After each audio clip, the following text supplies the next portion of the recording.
Good afternoon, everybody. Prananda Ichi. We're just going to wait 1 minute or so for everybody else to join us, and then we will be starting our seminar. So please wait. We will be kicking off very, very soon. Thank you.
Okay, everybody, I'm just looking at Sarah. I think we've pretty much got everybody, Sarah, haven't we? We're going to make a start. So thank you all for attending. Really good to see you attending this event. This is our first seminar of the year.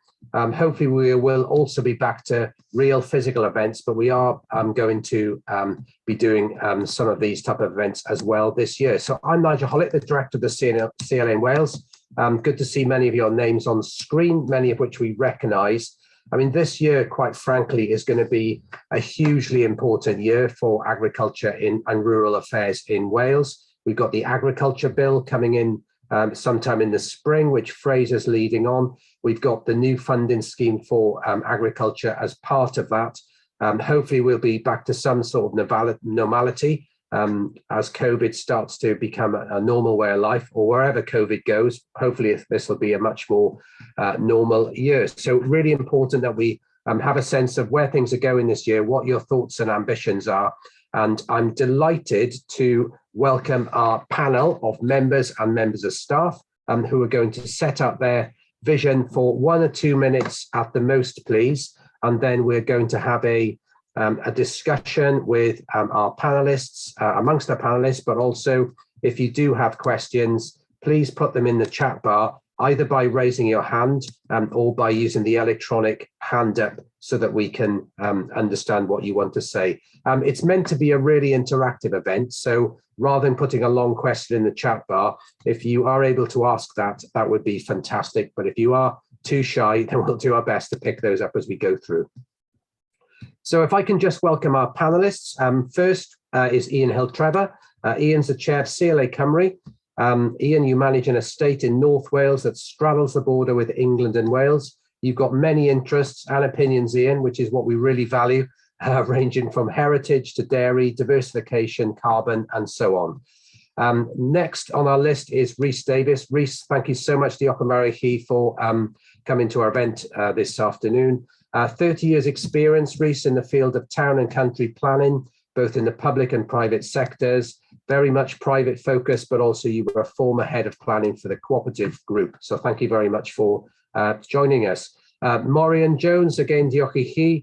Morien, you manage a hill farm in the middle of Wales. You've been involved in environmental management schemes for around 30 years, with managed stock-in rates for environmental benefits. You've been looking at rewilding, and I know you're very ambitious about the future and what that means. Next on our panel, Lloyd James. Thank you very much, Lloyd, from Owen Owen for joining us today. Lloyd, you are our chair of the Dyfed Committee. You manage land and estates on behalf of private clients across South Wales, tens and tens of thousands of acres within your remit. As well as managing farming practices, you've got a strong interest in futures markets, and we had a good conversation about carbon the other day, and I'm sure that that will come up as part of the conversation this afternoon. Last of our members, Married, again, thank you very much for taking part. You're working on a really exciting low carbon project in the Rhug estate in North Wales, widely recognised for embracing sustainable organic farming, green energy, retail, wholesale, and most recently skincare. So delighted to have you on board at Married. And then my two colleagues from the CLA, Dr. Charles Trotman, the CLA Senior Economist, responsible, Charles, for CLA rural economic issues, particularly telecoms, rural development, diversification, trade, labour and tourism. And last but not least is Fraser McAuley from the Welsh team. Fraser's our senior policy advisor. Fraser's worked for the CLA for a number of years, but now based in Wales. Practical experience as a dairy farmer, but also experience of working with Welsh Government and other stakeholders. So thank you all to the panel. So just a reminder, if you do have a question after the panels have spoken, either raise your hand or put that clever electronic hand up on the bottom. So if I can start with you then, Iain, if you'd like to kick off in 1 or 2 minutes at the very most, what do you think are the challenges and opportunities for 2022? Well, I think in Wales, the concern is the challenges are much more clearly focused than the opportunities. I think that in Wales, we have issues around from diversification or farming. We have issues around the clarity of the level of support for farming. We have issues like MVZ, we have TB, which we're all going to have to get our heads around. And as a farming body, there's a lot of uncertainty. I think the potential opportunities around sustainability, environmental payments, etc. There's a lot of talk, but again, there's a lack of clarity. So I think it's the rural sector. There's a lot of people who have opinions about what we're doing, but I'm not sure the path is clear cut at the moment. And I think that's going to be our challenge for us to get adequate and clear information from the Welsh Government. If you look across the border into England, the sustainable farming incentive there, they've released the lower level payments, which don't look hugely attractive, but the more meaningful stuff is yet to be clarified. And so farmers in England are also living with a level of uncertainty. So I think that we have to be very clear that we want Welsh Government to give us clarity so we can start planning our businesses. And I think maybe we have to all think about how we get that information from Welsh Government so we can make proper thoughtful plans and manage our businesses going forward. So it's a fairly depressing start to the meeting, so I apologise for that, but I think that's probably where we are. Thanks, Iain. That's really helpful. Yeah, definitely lots of talk. We want detail, don't we, and what members can actually do to go forward. Rhys, over to you. Thank you, Nigel. Yes, just kind of briefly then, dealing principally with Wales at this stage. Some of the challenges that I see coming this year in terms of kind of planning policy and procedures that will affect kind of rural landowners in Wales, landowners and businesses in Wales is kind of and one thing that might be a bit unique to Wales rather than England, in that in England we kind of constantly see a relaxation of permitted development rights reflected in the fact that redundant farm buildings can be converted to residential through the prior notification procedure. But in Wales, we're kind of seeing things certainly not going in that direction or going in a different direction, if anything, with likely to be imposed by Welsh Government this year changes to use classes in Wales, restricting the use of residential dwellings as holiday letting units. So I think there's consultation ongoing going on at the moment by Welsh Government, but my money is on certainly a kind of a tightening of the current use of dwellings for holiday lets, Airbnbs, etc. So I can see that coming in 2022, and that will kind of certainly kind of impose some challenges on businesses and landowners. Secondly, as well, another thing that Welsh Government is consulting at the moment is extending the kind of planning policy that relates to local needs housing in rural Wales. In Gwynedd and Anglesey, in the joint local development plan, we already have a kind of local needs policy in certain settlements. Welsh Government are consulting on expanding that in certain trial areas at the moment, likely to be Dwyfor, I suspect. So again, I can see a local needs only housing policy coming in certain areas. We need to question how successful that's been in the areas where it's already been adopted within local development plans.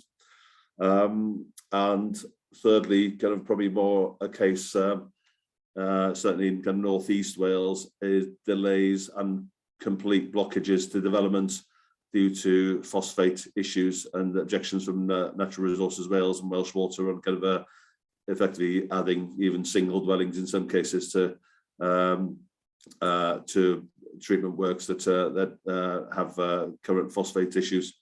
So that's the depressing bit. On the hopeful side, yeah, we are hearing kind of that I think there will be some increased flexibility on rural diversification policies and guidance. The National Park is one example where I think we are kind of hearing noises that there will be kind of they're keen to kind of review policies and allow more flexibility in terms of accommodation and farm diversification.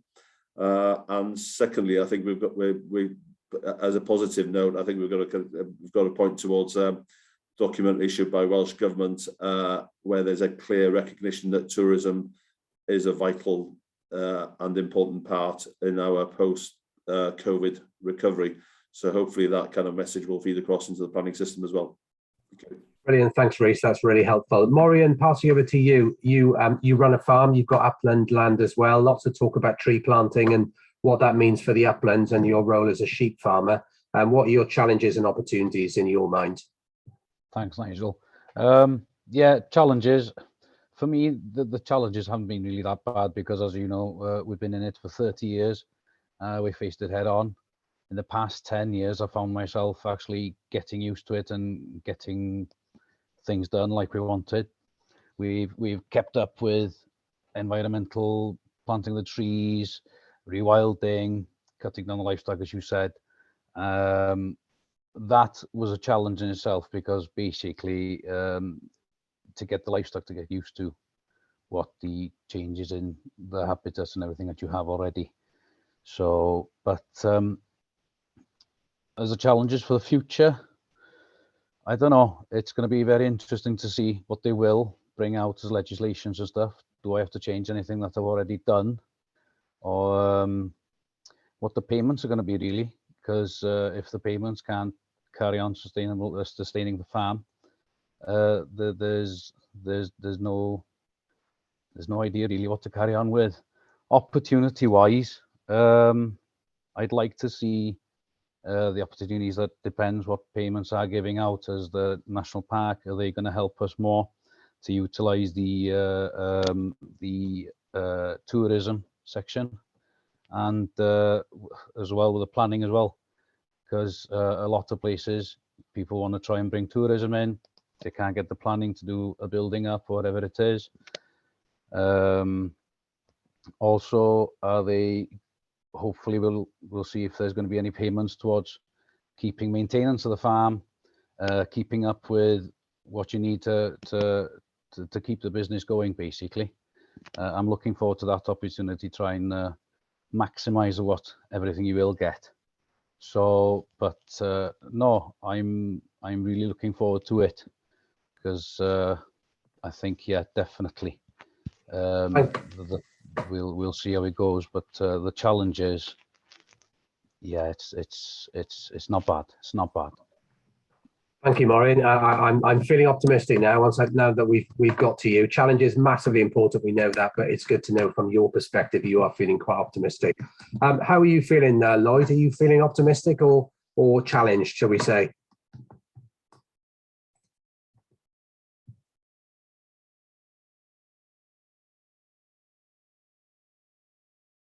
Sorry, you're on mute, Lloyd. Sorry. There we are, much easier. Yeah. You can hear what I'm saying.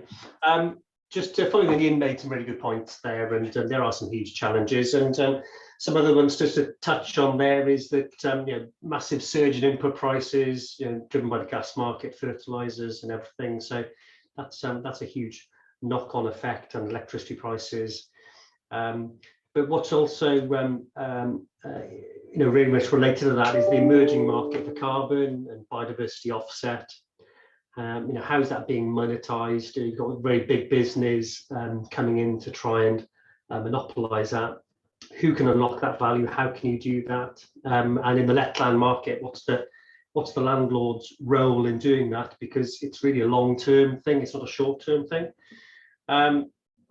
which in itself is going to bring it on to looking at tenancy reform. And I don't mean in terms of Trig, which was looking at actually changing the fundamentals of tenancy, but perhaps the way people look at tenancies, because the new biodiversity offset, really need to be looking at some form of regenerative approach, which needs to be of a longer nature than a lot of tenancies are, which then gives a knock-on effect of how landed estates are dealing with inheritance tax planning, because some of that inheritance tax planning is geared around having short-term tenancies.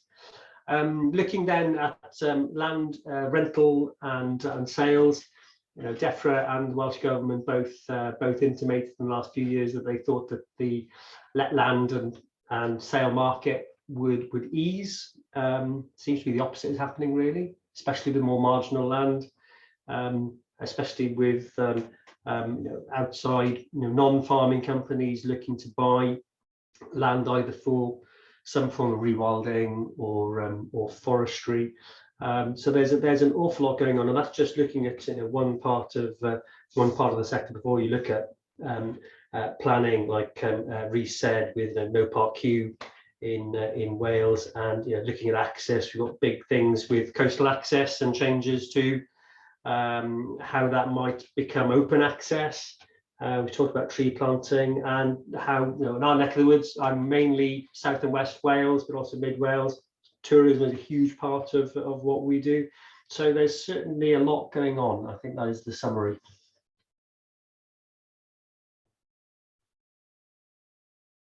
And Nigel, you're on mute now. Oh, sorry, I failed the off-mute test, so sorry for that. Morien, from your perspective, as someone that's come into this world leading on low carbon and really sort of driving that forward at the estate, what do you think are the challenges and opportunities?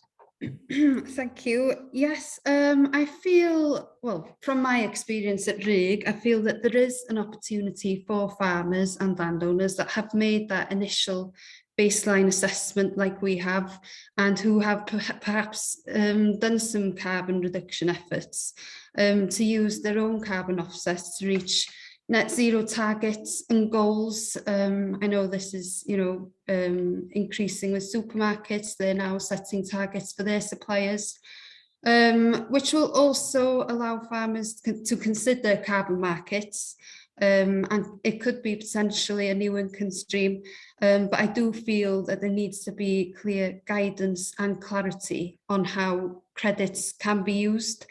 But mainly, I think it's about it's an opportunity for farmers to reassess and reconsider how to manage land to its full potential, and perhaps looking at that one piece of land through a different lens. But also ensuring a balance between reducing emissions and food production. I think another opportunity is developing new standards like the UK Farm Soil Carbon Code, which will hopefully reward farmers for carbon sequestration from regenerative on-farm practices, which will hopefully provide a credible carbon market in the UK, and not only give the buyer some confidence, but also the seller. Yes, I think another one for us anyway, we're looking into it, another challenge is to reduce methane emissions from ruminants, and this is something that we are looking into at the moment. And also introducing new emissions metrics such as GWP star. I feel that this can, it could provide fairer and more accurate ways of measuring, the true effects of methane. I could go on really. Those are my points. That's really helpful, Martin. I think the points you raise about benchmarking, about codes, about standards, about metrics, about agreed markets and so on is something that I'm sure we'll pick up shortly. Charles, over to you. Thanks, Nigel. I think what's come out of it so far is the fact there are undoubtedly lots of issues. There are going to be lots of challenges, and you have to look, certainly as a business, to see what those opportunities are. I think we all recognise that 2022 is really going to be a year of challenge. We're coming out of a 2-year-long pandemic. There's going to be short-term challenges if we look at labour supply, if we look at supply chain issues, and as it has been mentioned already, the energy crisis that we're likely to face. I think businesses will need to actually be able to adapt and try and plan for the future, both in the short and medium term. But I think the opportunity here is that businesses will have that opportunity to adapt and to look at new business models, look at how to exploit new market opportunities. Enabled to be able to do that, however, it comes down to a need for direction from the Welsh Government. And I think both Mered and Iain made it very, very clear. One thing that is lacking, now we've seen before in the past, is clarity.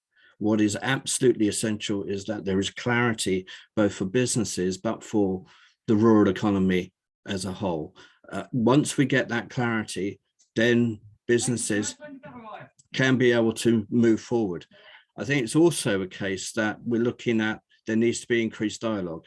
One of the biggest challenges, certainly as the CLA is concerned, you need to have that dialogue with the Welsh Government, because they need to be able to set the direction. So there will be challenges, but we need to be able to also exploit the opportunities that 2022 will actually, no doubt, bring forward. That's great. Thank you, Charles. And last but not least, Fraser, what do you think are the major challenges and opportunities for this year? Thanks very much, Nigel. Hope everyone can hear me, and good afternoon to everyone else. I'm feeling quite excited about this year, because after 5 years and 3 consultations, we're finally going to see the Agriculture Wales bill be published before the Senedd. And that's going to really give us some information, some clarity about what's going to be on the face of the bill. Having said that, there are some challenges to make sure everything we want as rural business owners and managers is contained within the bill. But there's also an opportunity to influence throughout its kind of legislative journey. Alongside the bill, there's going to be the Sustainable Farming Scheme published as a draft version, which is, again, the first time we're going to get sight of that. And leading up to that, there's real opportunity for businesses and farmers and for rural businesses to take part in the co-design ahead of that publication. So yes, there are lots of challenges that have been discussed, but finally we should get some clarity this year on what agriculture is in for it in the long term, according to Welsh Government. Just to pick up on some of the other issues that are kind of within my area and on the agenda, there's a refreshed TB strategy taking place at the moment, which has been consulted on. That's an opportunity to kind of input some of our thinking and some of the effects of the current policy, which hasn't exactly reduced TB across Wales. And then finally on tree planting, there's going to be a new tree planting scheme. There isn't a name for it yet, but it is going to build on all the positives of grass tier woodland creation, but also hopefully alleviate some of the other kind of negative aspects of it. So again, that as that's developed with us and with some of the other staff in CLA, that's a real opportunity to make things work for our members. I'll leave it there for now. Thanks, Nigel. Thank you very much, Fraser. That's really helpful. So if I could now open it to the floor, please. Would anybody like to ask a question or make a point? If you would like to put yourself on video as well so we can see you, that would be easier. So please don't be shy. It'd be nice to see who everybody is. So either put yourself on video and raise your hand, or if you can put your hand up in the normal way on the bottom. I can see Caroline, just to make a start. Thank you, Caroline. Hi. Would you like to just say who you are as well, Caroline? That would be nice for you to know who you are. Caroline Wales, and we've got a farm near Bilth Wells. Okay. So the question I wanted to ask is what slightly worries me with the Welsh Government is, on one hand, they're saying one thing, and on the other, they're saying the opposite. So, as you said, rural tourism is going to be an important part of their COVID recovery. But on the other hand, they're looking at social housing and increasing the housing sector and turning around and saying that they want to get rid of second homes, etc. So it just seems to me that on one hand, they're saying they want to cut it down, and on the other hand, they're saying it's important, but they don't seem to be speaking to each other. I think you've hit the nail on the head, Carol. It often feels like Welsh Government wants to do everything that's just nice and helpful, and actually to get things done, you do actually have to make difficult decisions. Can I just maybe pass that over to Iain? Would you like to just pick up on that? Because I mean, you've worked a lot with Welsh Gov and you see it on both sides of the argument. Well, where do you think we are on Welsh Gov? I'm not sure that's an area of my specialisation, but I think what we as rural lobbying groups have to think about is how can we more cleverly focus Welsh Government's attention on the fact that there is a conflict. And I'm not sure we have been good enough about that in the past, and who is the right minister to focus on.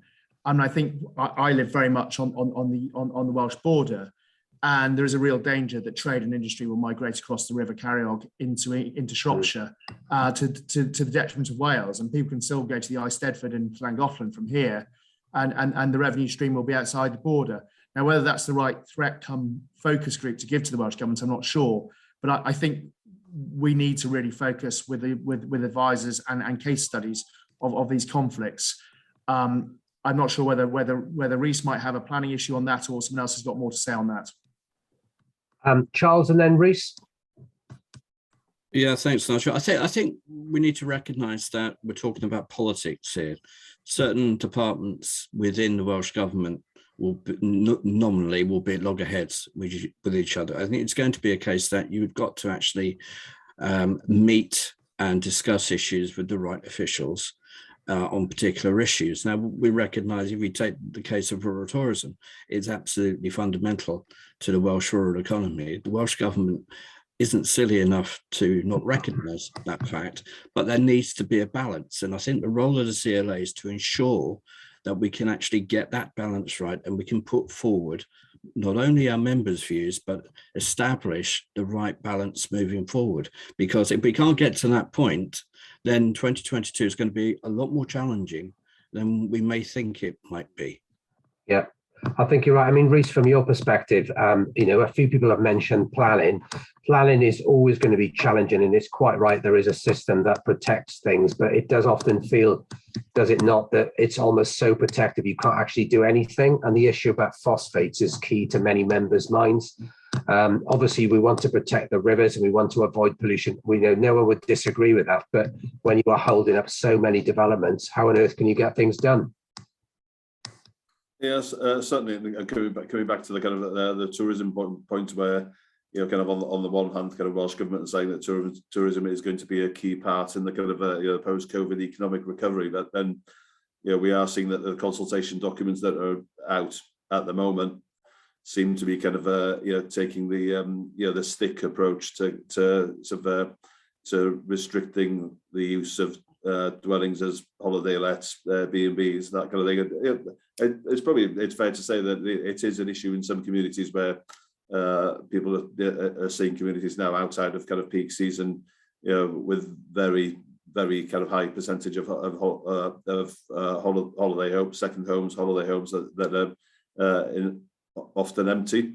But I think what we need to do is, and obviously the CLA will have a role in this, I guess, as well, in terms of kind of responding to the consultations, that if there is going to be that kind of stick approach and the kind of tightening of regulations in terms of use of existing properties for holiday, either second homes, holiday lets, or B&Bs as examples, then we need the carrot approach as well, where planning policies are positive enough to allow purpose-built holiday accommodation, whether that's on farms, glamping units, or new build lodge parks. Then we need to make sure that we have positive policies that allow delivery of new holiday accommodation. So if tourism is that important, then we need that carrot as well, basically.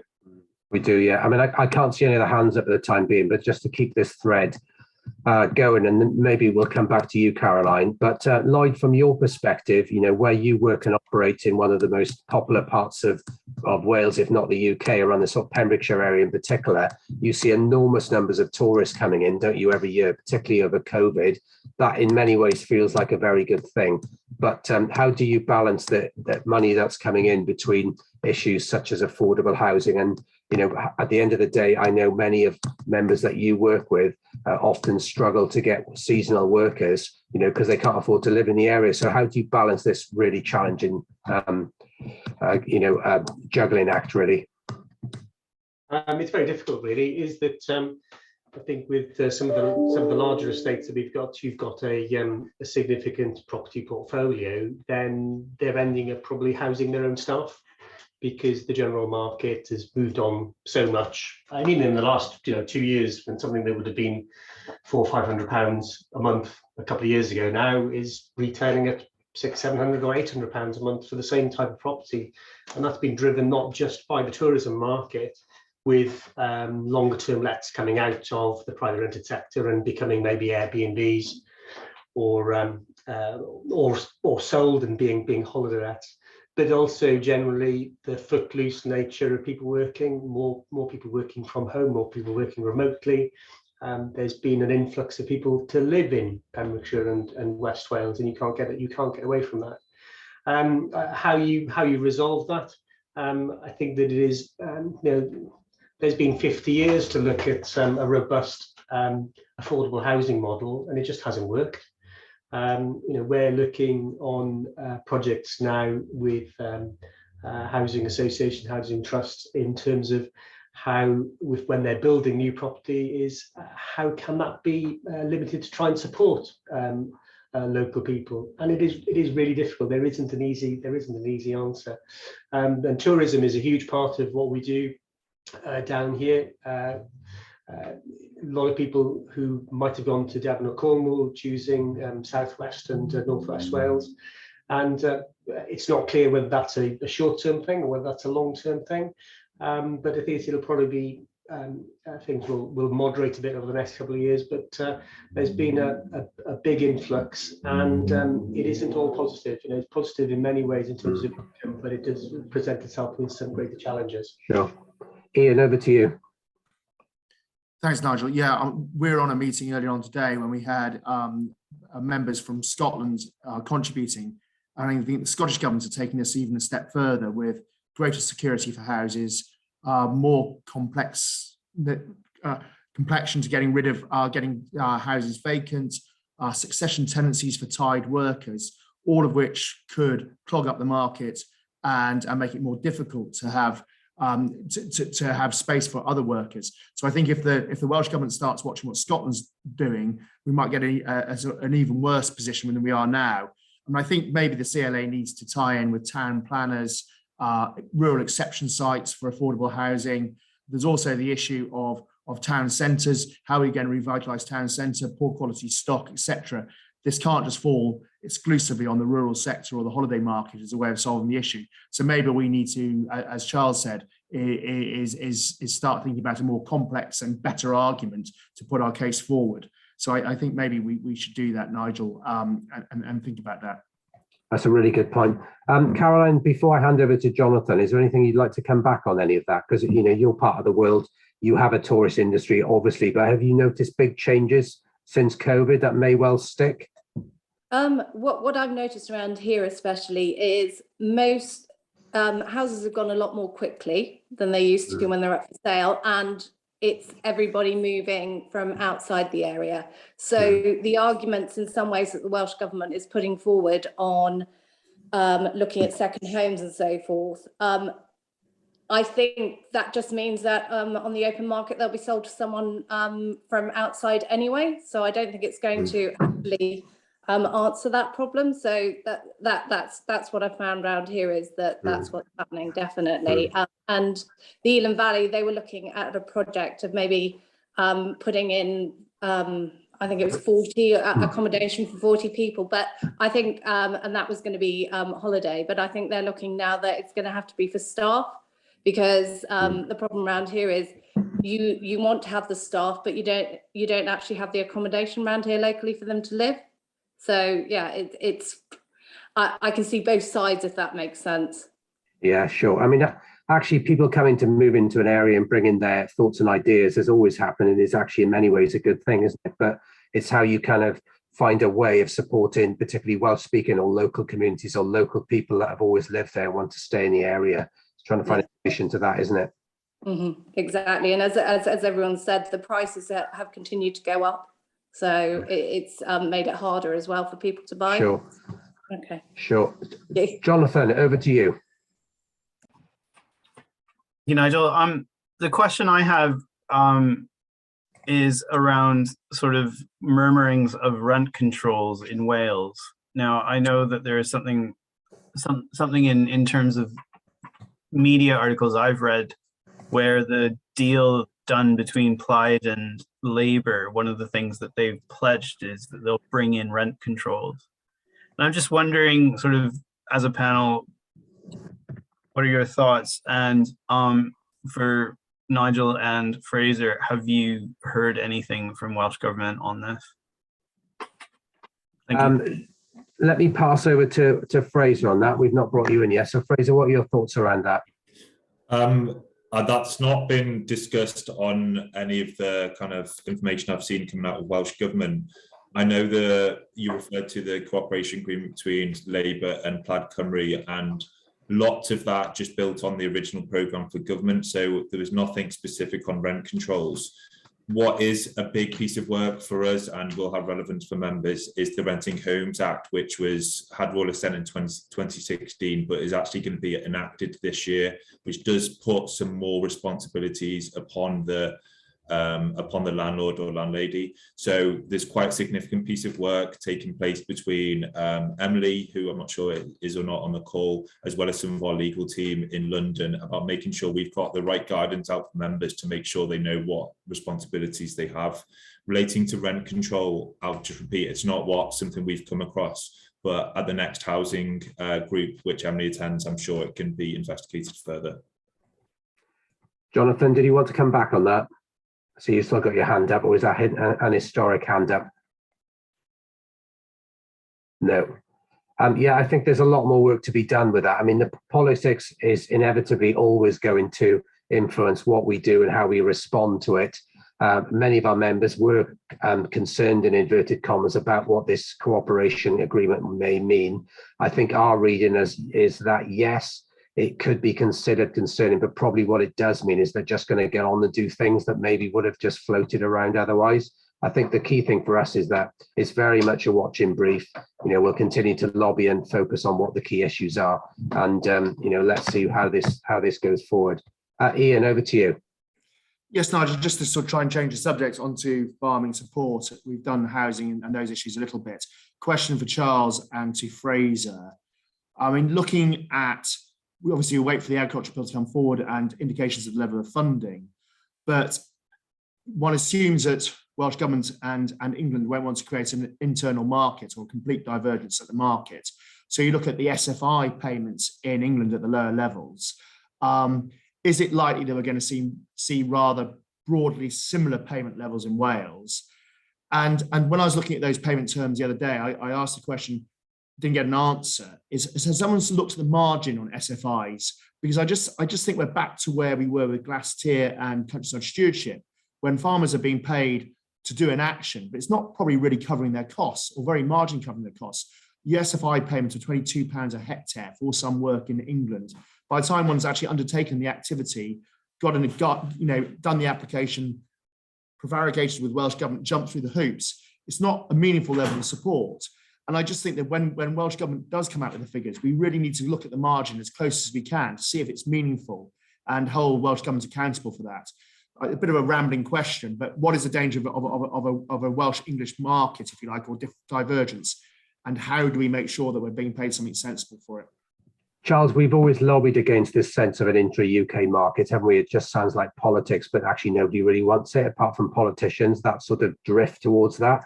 Where are you on the economics of this? Yeah, I think I think the problem is that you've got a finite budget. So it depends on what you use that money for. Now, if you have a range of environmental issues, let's say you have 10 environmental issues and you have a set budget, you're actually going to have lower payment rates. That's inevitable.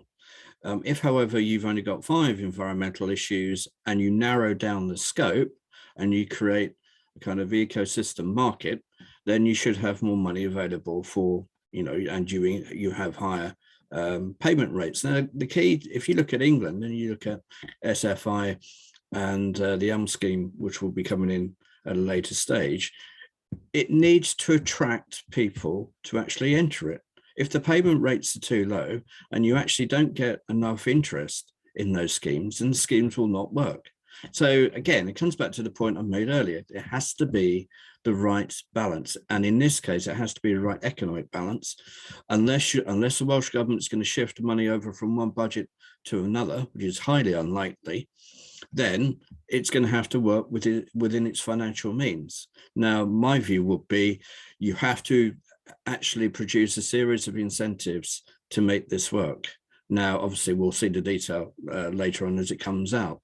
But if those incentives aren't there initially, then we have to, as an organisation, lobby to make sure those incentives are there for the future. Because the one thing that we don't want to see is the principle of environmentalism not work, because we know that it's a big gainer in the future. And it comes back to something that was mentioned earlier about carbon markets. That could be a huge growth market if it's got right. But it's got to be got right, and it's our responsibility to make sure that we get we make the right arguments, that the Welsh officials and Welsh Government actually are able to listen to us and, if necessary, change course. Just before I hand over to Fraser, I mean, Charles, in a sense, what you're saying is that there will be a defined budget for Welsh Government's aspirations to deliver on this. Do you think that there is a danger where Welsh Government promises or tries to do absolutely everything and a lot more, but then goes to UK government and say, by the way, we need an extra amount of money, and the UK just says no, and then you get into the politics then, don't you? All governments do. Yeah, any government that wishes to, any political party that wishes to get elected says X, Y, and Z, and it delivers A, B, and C, and A, B, and C tend to be a lot lower than X, Y, and Z. So we know that. That's how politics works. If the Welsh Government even thought of going to the government in Westminster or Whitehall and ask for more money, I can tell you now they won't get it unless they have a very, very convincing argument that they need the money, because we've seen this on countless occasions. If you have a finite budget, you have to work within your means. Yeah, absolutely. Marid, I know, sorry, Ian, do you want to jump in? I was just asking, I was going to ask, see if I could put pressure on Charles to answer the direct question, is looking at SFI as a case study, have you analysed the margin, and is the margin sufficient to attract interest? No, we haven't, not yet, but we will do as from now. And I will speak to my colleagues in London and see what we can come up with, because I think the point you make is perfectly valid, and we need to do a lot. To be honest with you, we need to do a lot more economics work on this, actually, to model it and to see what the potential impacts are. And that's my biggest concern, that the impacts are not going to be as beneficial as we think they should be. And well done for answering the question, Charles. You're obviously not a politician, so congratulations for that one. Marid, I know that the Rhug is very good at looking at what private sector funding you can bring in or developing new markets. I mean, carbon, inevitably, in addressing climate change, along with public goods, is a key part of Welsh Government's agenda, and there's no signs that that's going to disappear now, if ever. I mean, what is your perspective from where you're looking at possibly accessing private funding through the city or through the private markets based on the fairly innovative work that you're doing around carbon? Any thoughts on that? Yeah,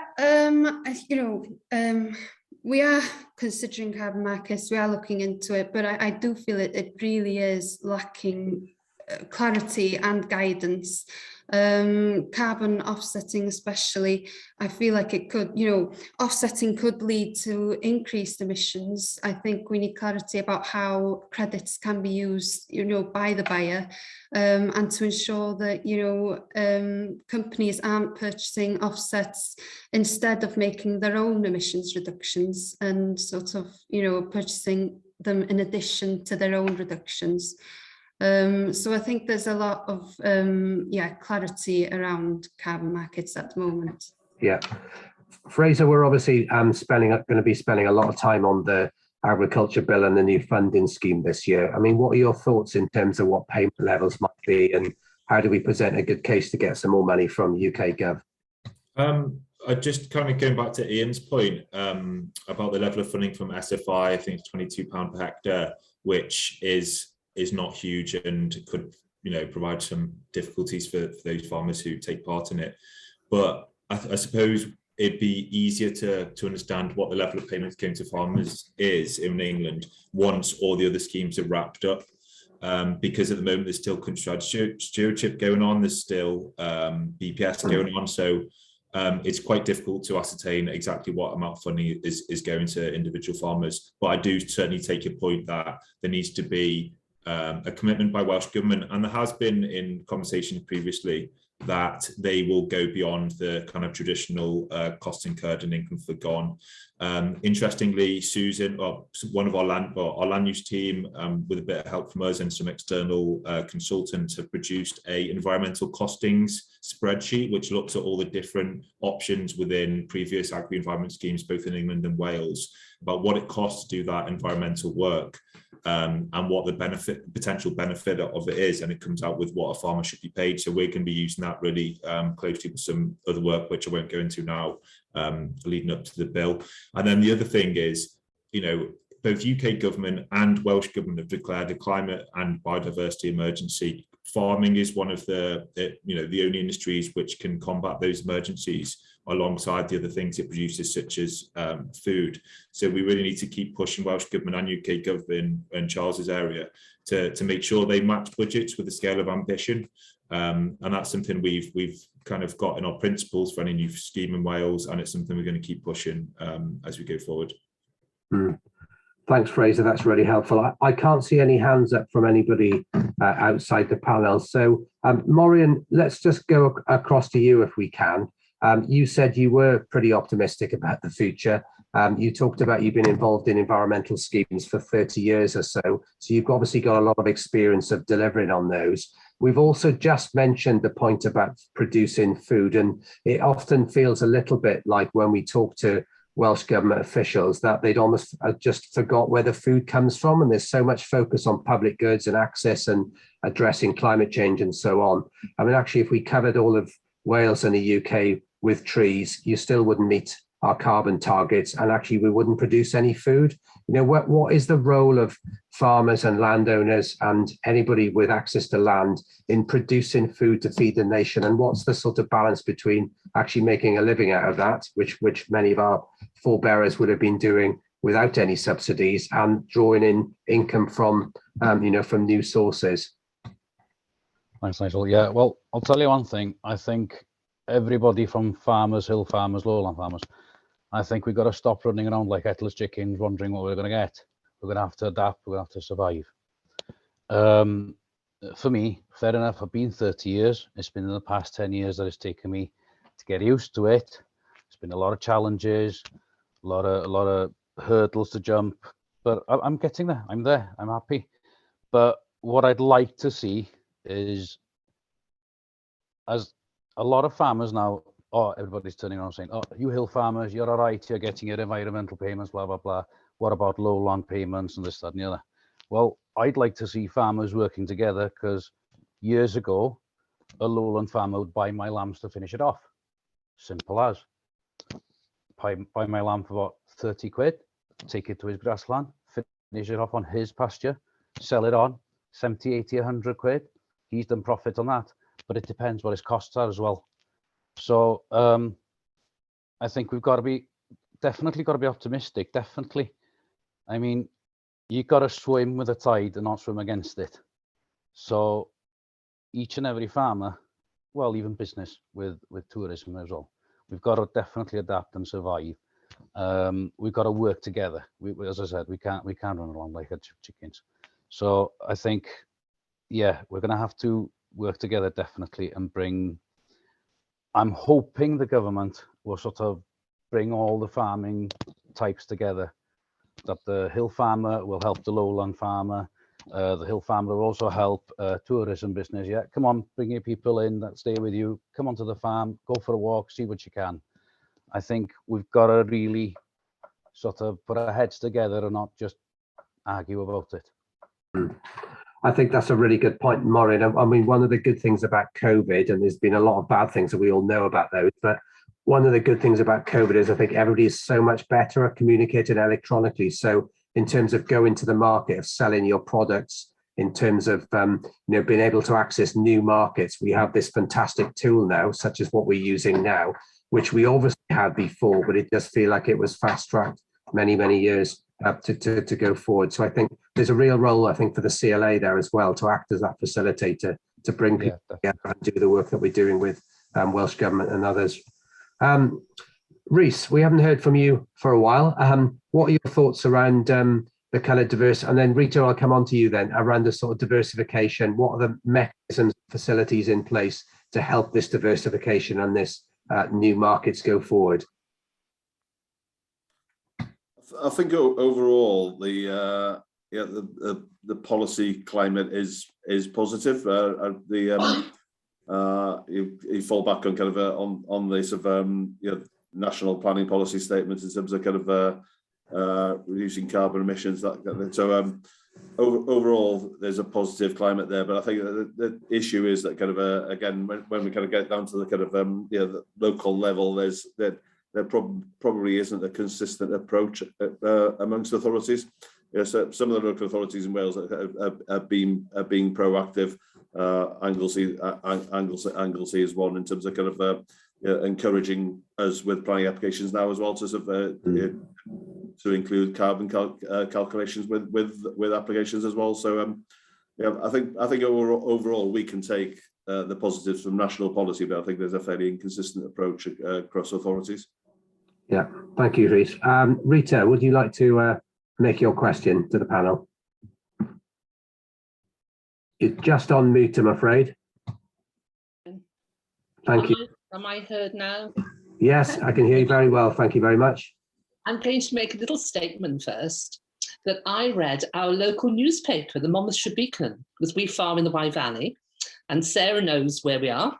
And I saw the article about the seminar in the Monmouthshire Beacon this morning. So the words of the CLA are filtering out to the greater good of Wales down here in the south. And I'd not heard of this seminar, so I've joined it. The reason I'm interested in talking to you at the moment is that local authorities are rolling out carbon literacy courses. This has just started, and I attended my first course last night.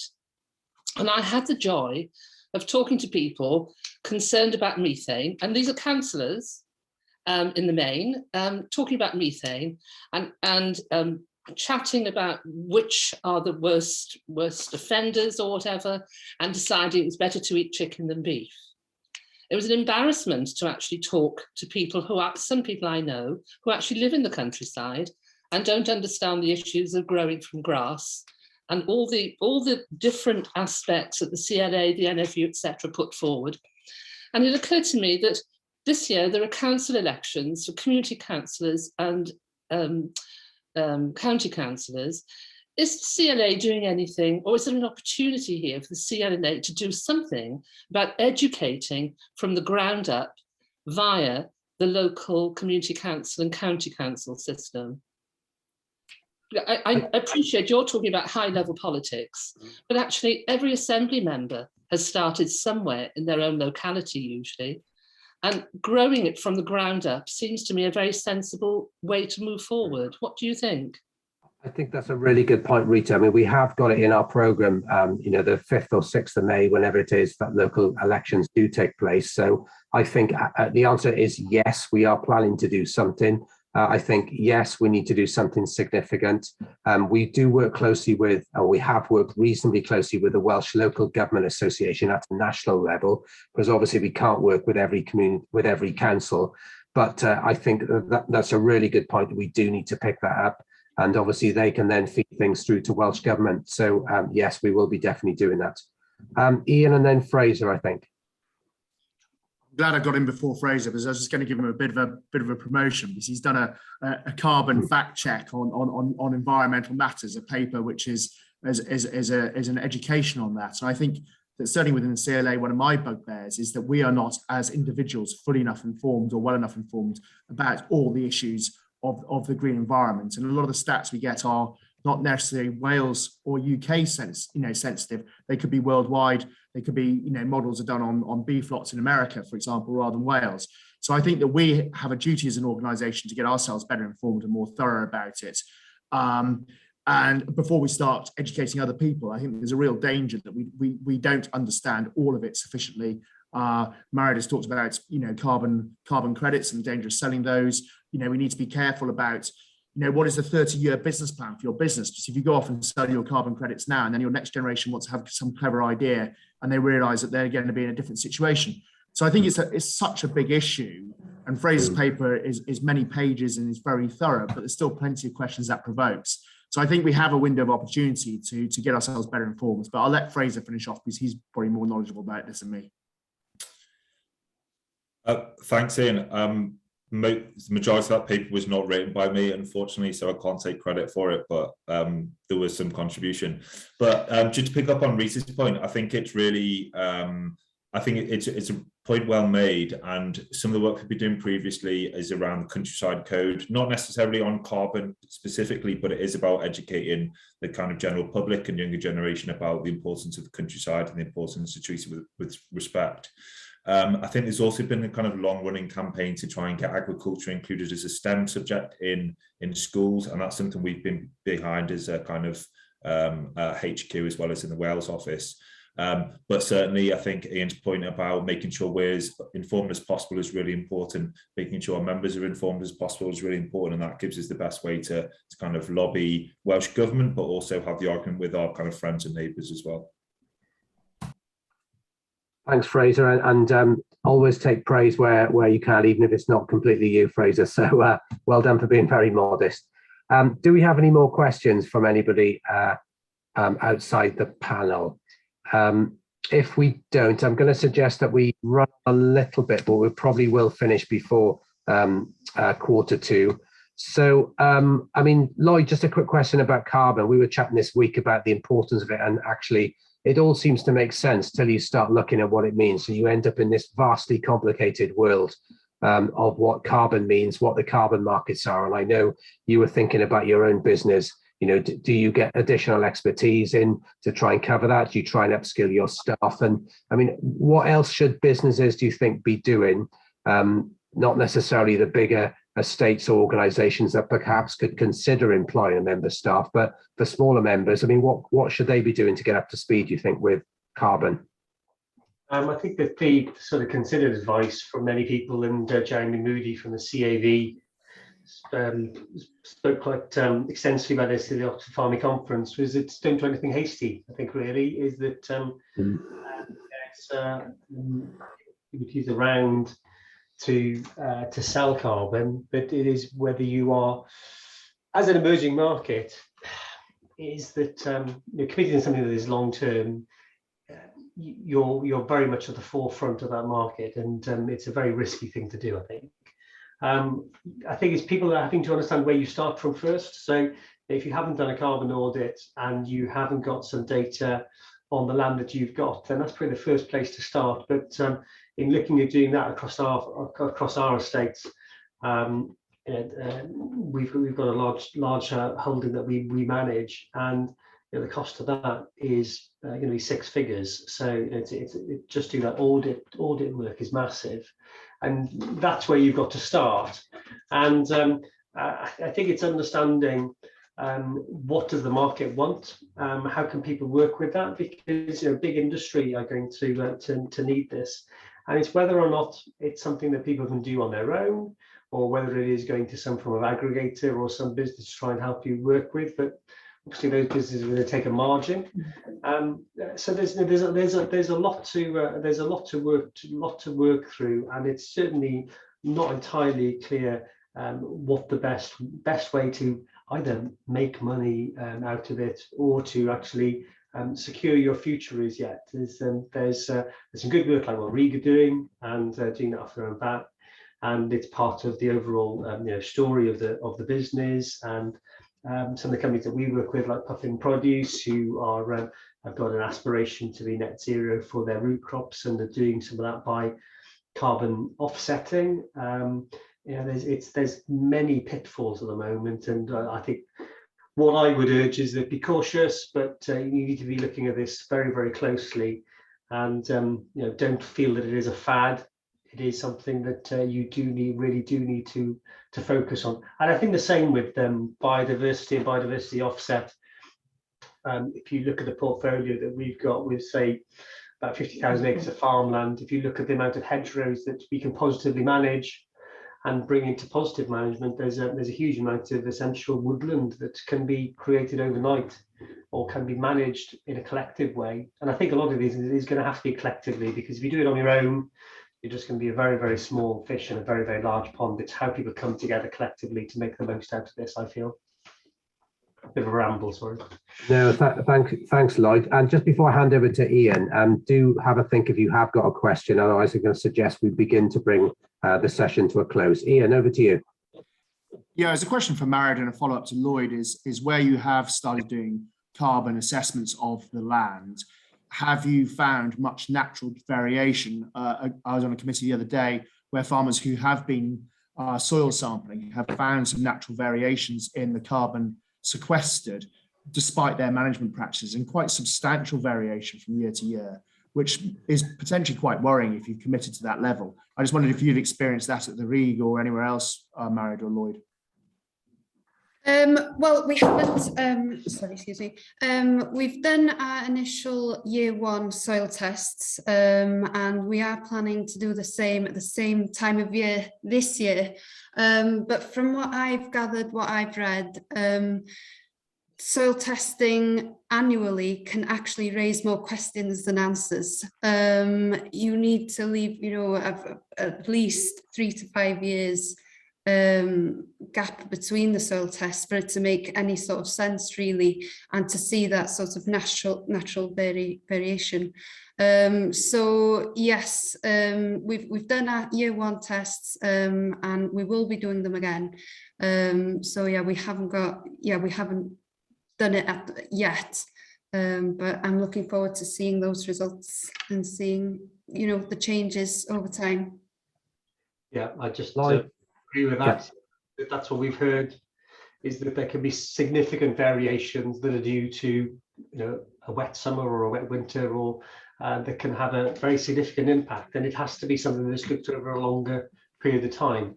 And I think that's why I was saying right at the start about looking at the Letland market, how for people to get the most out of these type of opportunities, there's going to have to be a shift in the way that people let land, because you're going to need to have a long-term commitment to be able to manage that process. And that presents a huge number of challenges. I can't see any more questions, so I think we will start to bring the session to a close. Just before I hand over to Iain to do a summary of the event and some thoughts about the future, I wonder if the panelists would like to just say one thing to everybody that's attending, just one quick thing, or longer if you'd like, about what you think members or anybody on this session should possibly be thinking about this year. I'm after a nugget or a thought or something that will resonate with the audience, please.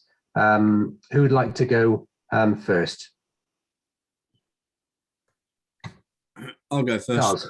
Yeah, I think the one thing that I would strongly advise is that members relook at their business models to make sure that the markets which they can exploit are exploited, because that will provide a base, a more solid and resilient base for the future. Thank you, Charles. Rhys, I think you got your microphone off. Yeah, yes, I touched on some of the the potential kind of threats that might be kind of facing us this year. I think the key message I'd like to kind of get across is that there are a number of consultations kind of ongoing at the moment. I'm sure that CLA will be making collective representations on those consultations, but everyone we speak to at kind of whether they're at individual events, whether when we can kind of attend the show, people have got concern about the way that kind of planning policy and national policy is affecting them. So what I would try and urge people to do is keep an eye on these consultations that are out there, and make your individual representations as well. Thanks, Rhys. Who'd like to go next from the panel? Lloyd?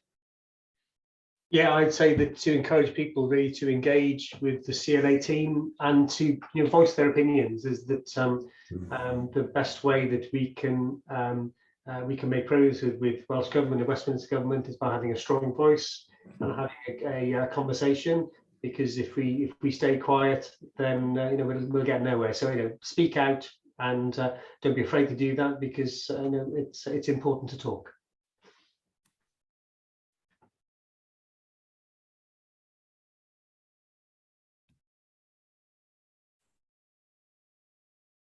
You're on mute, Nigel.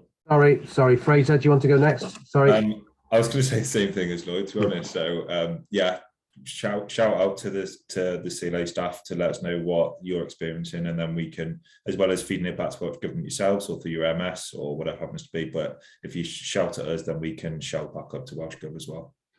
Thanks, Fraser. Marid? I think for me, it would be to, take those first steps and make that initial baseline measurement, carbon measurement, and getting used to collecting the data. I think it will be, probably one of the requirements of the future, and to start measuring, really. Thanks, Marid. And Morien, last but not least. I think it's just basically we should prepare to adapt, and we shouldn't fear the unknown.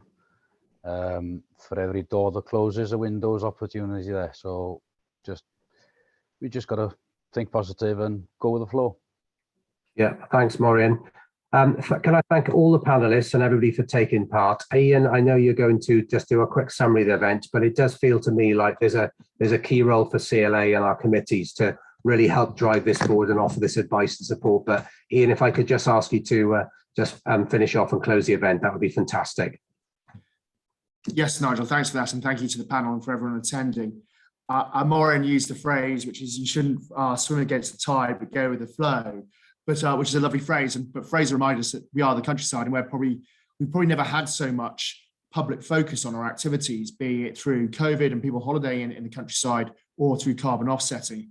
And I think we do need to probably be braver in what we say to government and explain to them that we are the rural experts, that we do have the tools to help government unlock this, but we need a fair payment for it. And if it matters so much, if it really is an emergency, government should be able to find the money to give us a meaningful salary or lifestyle for it. And I think sometimes we do have to swim against the tide a bit more forcefully and more united than we have done in the past, but we need to pick our moments. So I think there is opportunity out there. And I think sort of getting that message back to government is really important, that if it's valuable to the world, we need to be paid for it. So I think that is reasons to be cheerful. We found very few, but I think that is a core message of what we've got to take forward. And we've got to really make sure government are giving us a fair crack at the whip on payments and market opportunities and diversification, etc. So I think the CLA has a broad range of skills and some very good advice. We probably just need to make sure we are connected with other learned parties to make sure we have the best knowledge at the time to be able to put our rural case as strongly as we possibly can. But thank you very much. Thank you, Iain. Thank you, everybody, for joining us. And the session is now over, and we really look forward to seeing you, hopefully in person at some stage again, but certainly on one of these webinars. So thank you all very, very much indeed. Nigel.